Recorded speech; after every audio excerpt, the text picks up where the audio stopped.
ఈరోజైతే నేను first time పీతల పులుసు అయితే పెడుతున్నాను.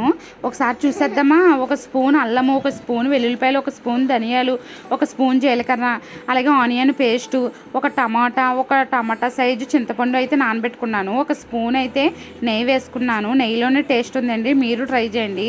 ఒక గరిటెడు ఆయిల్, అందులోని 4 పచ్చిమిరపకాయలు, ఆనియన్ పేస్టు వేసుకుని అయితే బాగా ఫ్రై చేసుకోవాలి. అవి ఫ్రై అయిన తర్వాత టమాటా పేస్ట్ వేయాలి. అది కూడా ఫ్రై అయిన తర్వాత అయితే మసాలా పేస్ట్ కూడా వేసుకోవాలి. అది కూడా ఫ్రై అయిన తర్వాత కొంచెం తగినంత సాల్ట్ అయితే వేసుకోండి. తర్వాత మనం పీతలు ముందుగానే శుభ్రం చేసి పెట్టుకున్న పీతలను వేసుకోవాలి. ఆ పీతలు వేసుకున్నాక కారం తగినంత వేసుకుని 10-15 మినిట్స్ అయితే వదిలేసి చింతపండు గుజ్జునైతే వేసుకోవాలండి. అది కూడా ఒక 10-15 మినిట్స్ బాగా ఉడికిన తర్వాత కొంచెం కొత్తిమీర వేసుకుని టేస్ట్ చూడండి, చాలా బాగా వస్తుంది. చాలా బాగా వచ్చింది ఫస్ట్ టైం అయినా.